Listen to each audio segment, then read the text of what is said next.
as we say, this is our safe space. Rwanda Women's Network specializes in safe spaces for women. We are in 22 districts where we create spaces like this.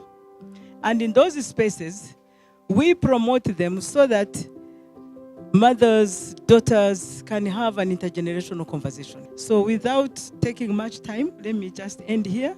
And let's say I wish you fruitful discussion. And let's be free, safe, open, because this is a safe space. Thank you. Mwumva twakwengaginga our audience mu byukuri to reflect cyangwa twibaze mutubwire what's your thinking, what are your views como feminist cyangwa feminism? It's a concept in my opinion that strive to fight for gender equality. According to a discussion, for us feminism, it's a pathway to gender equality. So let's briefly see what some of these words mean in our language, right? Kugira ngo tuzabe turi on track, or because anyway, we're not always going to use English in our conversations. We need this to be translated in Kinyarwanda, and they did. Mu byukuri rero mu guhindura mu Kinyarwanda iyi dokima, ariko nizere ko ntabo nkingirije, iravuga ngo ihuriro ry'intwararumuri ziharanira ukwishyira ukizana k'umugore muri Afurika ryateranye kuri ariya matariki n'ibindi n'ibindi. No kuvuga ngo twafashe izina African Feminists, turibaza tuti ni irihe jambo ry'ikinyarwanda twahinduramo, cyane cyane ko ari ijambo rishyashya nta kinyarwanda dusanganywe cyaba kirivuga. Twebwe niyo experience twagize.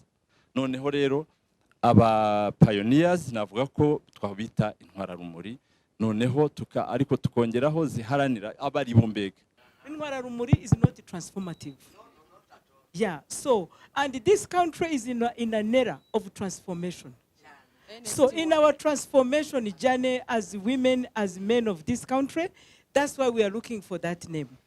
So Intwararumuri has another level, and it is very, it does not really bring in the whole transformative attitude that we are trying to promote here. Kuko kugira ngo tumachinga izo document ngira ngo iyo umuntu yafashe original tugafata na translation, umuntu akicara yitonze ashobora kureba na translation akayireba yuko ivuga koko the content. Our identity as African feminists, we are Africans no matter where you're living in the world, you know, diaspora hehe. Our interest is really seeing that an African woman advances. We are diverse, you know, but we have a common feminist identity. Thank you so much. The one thing I wanted to say about the naming was to inspire ourselves from the original namings of the women who came together and named themselves feminists, right? Feminist at the root word has the word femme. Femme is a French word that means woman. It's not urumuri. It's not light, it's woman. So can we think about the generation that's going to be using this word is probably not even born yet. So how many people have we involved who are probably teenagers in this room? How many people have we involved that are in their 20s? Because those are the people who are most likely to use the word itself. It's just supposed to be a word that center women and that center women's rights.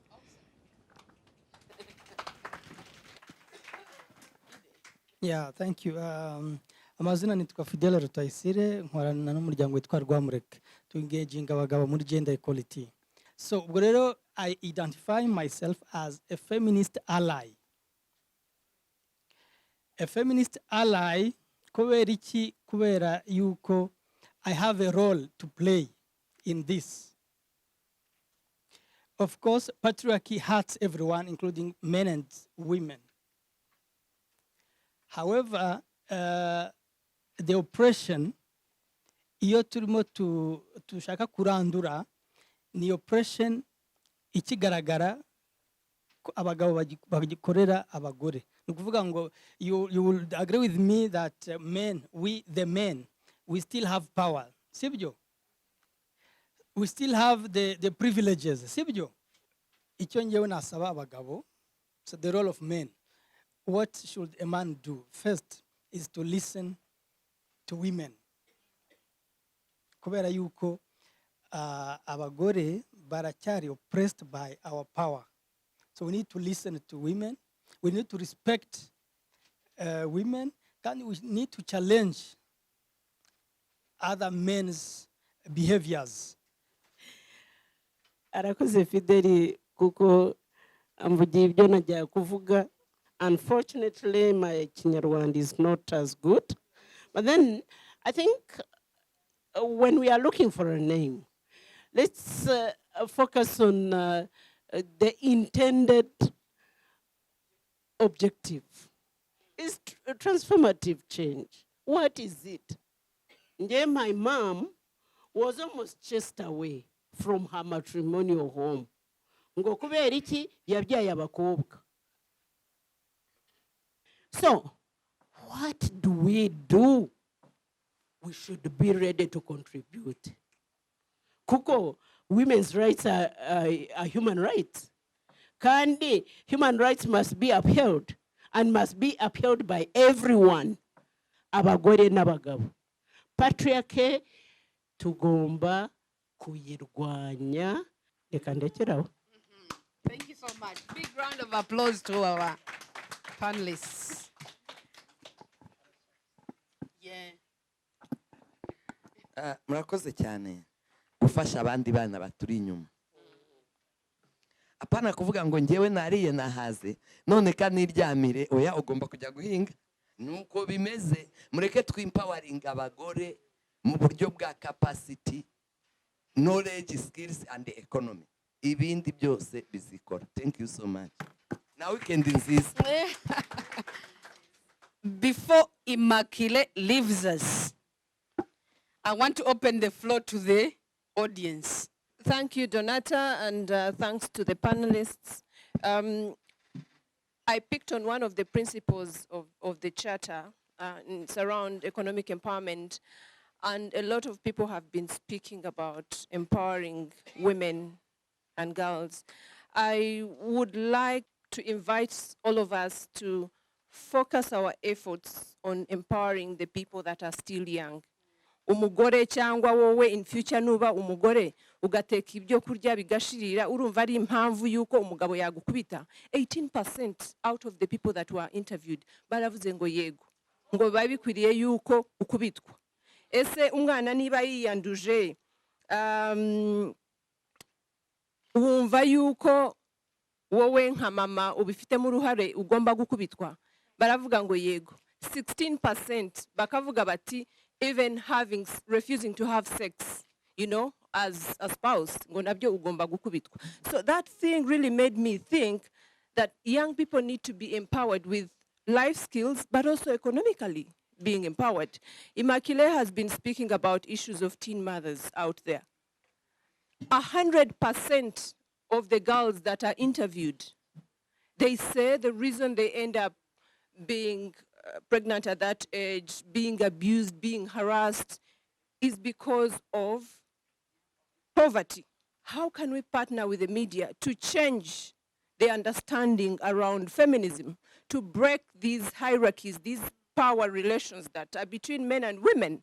So anyway, I think let's look at all those issues, you know, and avoid running into a situation where abagabo, abagore, you know, that blame gaming situation.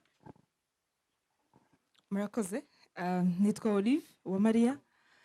I identify as a radical feminist, and I want to explain what that is. Radical feminism, what it means is simply we do not just talk about women and men's equality. We're not talking about gender equality. We're talking about uprooting patriarchy from its roots. Ntabwo twavuga ngo umugore n'umugabo bazaresha mu gihe cyose hakiri ya system twahoze tuvuga. When I occupy the spaces, I talk about issues that are difficult. It's always been seen as feminists are against marriage. What we are against, we are against unequal power in marriage. N'uyu munsi tuvuga na wa umugore uri empowered, turabizi ko most of the time the man has more power over you. Sibyo. I'm saying let us think critically.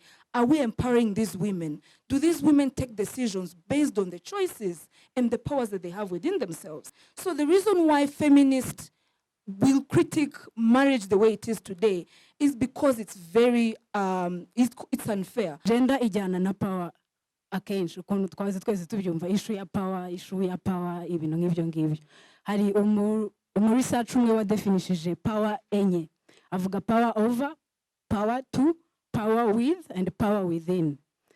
So gender rero uyu munsi cyangwa se kuba abagore bahaguruka tukivugira tubifata nkaho dushaka kugira power over men. Ari nabyo bisoundinga nk'uburyo ndi kuvuga ntago ndivuga ibyo tugomba gukora. Ndi kuvuga uko uyu munsi bigaragara. N'impamvu abagabo badashaka kudusupportinga cyane. So uko kuntu rero niko ndi kuvuga like the power over rwose tuyirwanye kandi n'abagabo ntibumva yuko kuba like to empower women, it doesn't necessarily disempower men. Nicyo kintu nshaka kuvuga. Ntago power rwose igomba kubavaho kuko njye mbabona nka game changer. Nitukomeza kurwana kuri side imwe hari indi side nayo iri kuturwanya kandi ifite iyo power kuva na kera. Kandi buriya uvuze feminism ni nk'isasu ryo kurasa patriarchism. Je niko mbibona. Iyo rero urebye patriarchism ukuntu yubatse muri Afrika biragoye, it's terrible. Ikwiriye something like feminism ariko ya indi ya Olive arimo kuvuga iri radical. Feminism is also something that needs again strategies. People must understand it. It's about demands and of what should be rights of people who deserve them.